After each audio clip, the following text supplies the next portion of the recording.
Liliana Colanzi nació en el departamento de Santa Cruz de la Sierra, en Bolivia. Es escritora, editora y periodista, doctora en literatura comparada en la Universidad de Cornell. Es fundadora de la editorial independiente Dum Dum.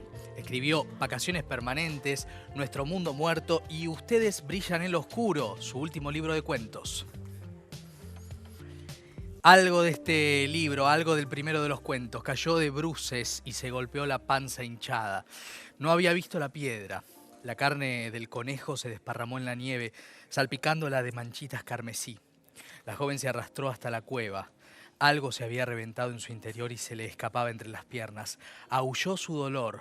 Los murciélagos pasaron en tropel por encima de su cabeza. Así arranca el primero de los cuentos, La Cueva, uno de los cuentos más icónicos de este libro.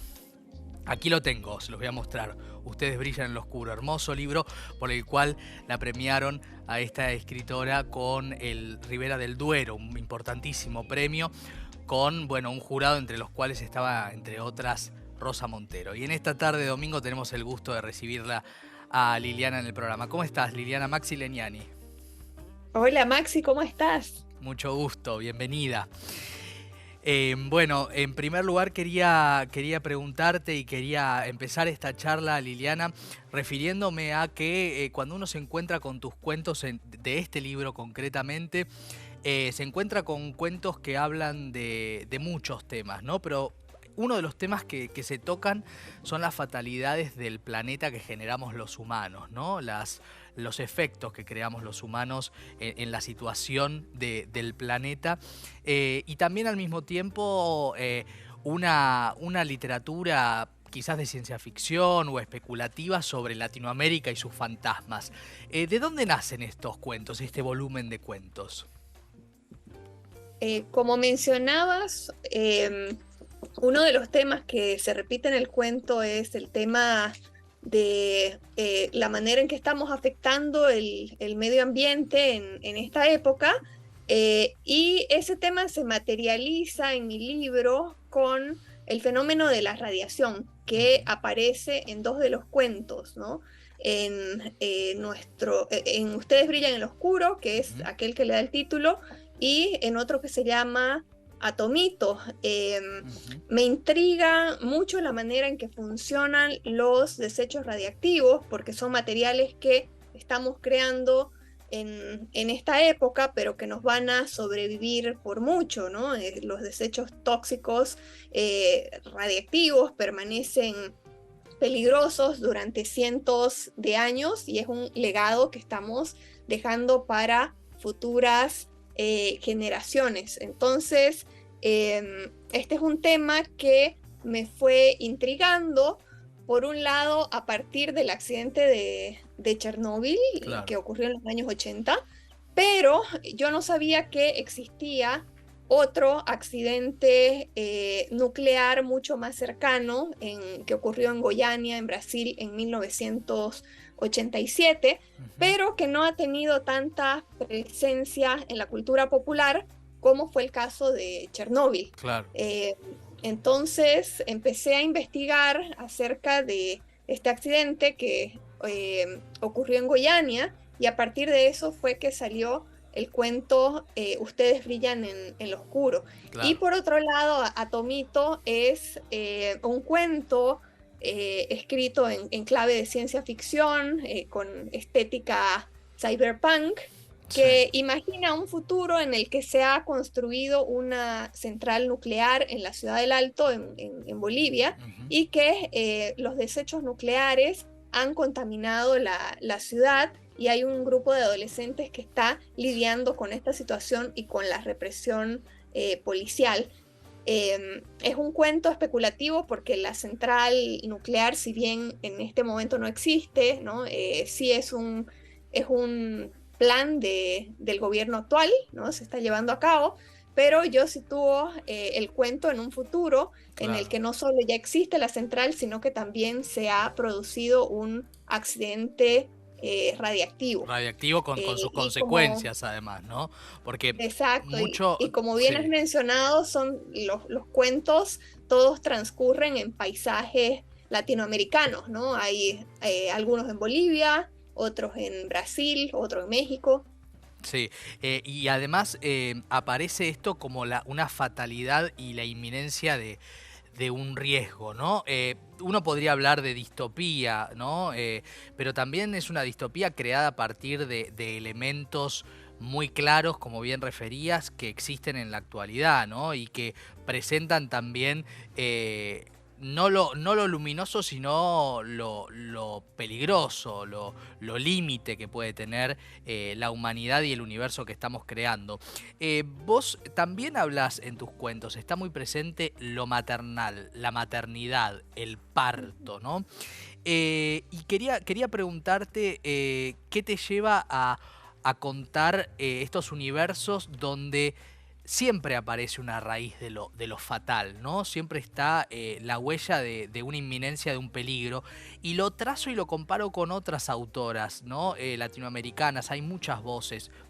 Podemos pensar en Argentina, en Mariana Enríquez o en Samantha Schweblin, pero también podemos pensar en María Fernanda Ampuero, diferentes autoras que están desde diferentes estéticas, diferentes historias, están contando la fatalidad de nuestro tiempo desde la perspectiva latinoamericana. ¿Qué te interesa? ¿Qué es lo que te atrae de contar estos universos, Liliana? En cada cuento he querido crear un pequeño mundo con sus propias coordenadas, y si bien algunos están escritos en clave distópica, no todos tienen esta misma marca, ¿no? El primero, por ejemplo, La Cueva, es más una indagación sobre el tiempo. Sí. Me interesaba cómo la ficción podría ayudarnos a pensar tanto en el pasado, pero no un pasado cercano, sino un pasado de hace miles de años. Por eso es que el cuento comienza con una escena situada en la última glaciación que terminó hace 10.000 años, y en el que imagino la situación de una mujer que está a punto de dar a luz, a punto de parir, rodeada de la nieve y en una situación de supervivencia, ¿no?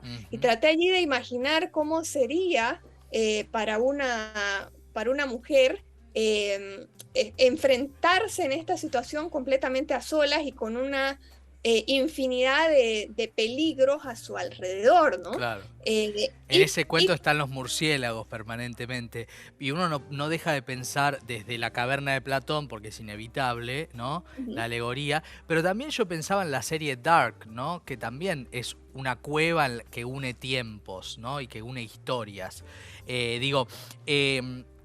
Y ahí pregunto, ¿cuán ricos son hoy todavía los mitos, ¿no? Para la creación literaria?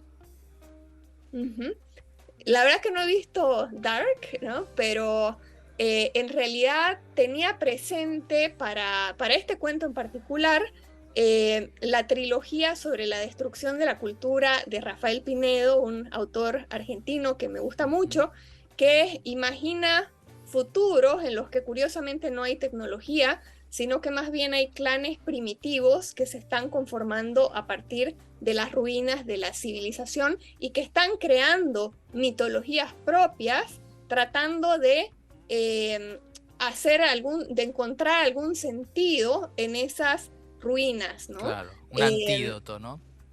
Exacto.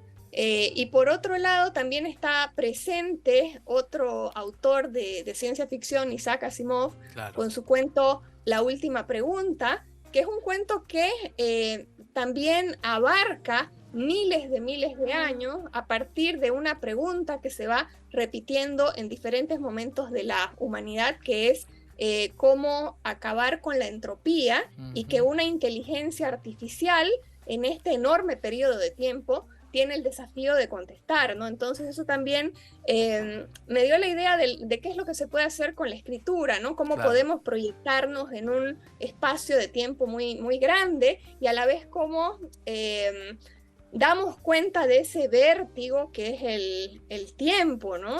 Quería traer un poco eso es muy a la interesante. escritura esa marea enorme que es el tiempo y del que nosotros somos apenas testigos de una parte ínfima, ¿no? Pero sí es cierto lo que decías en cuanto a las mitologías que también están presentes en el cuento en los cuentos de diferentes maneras.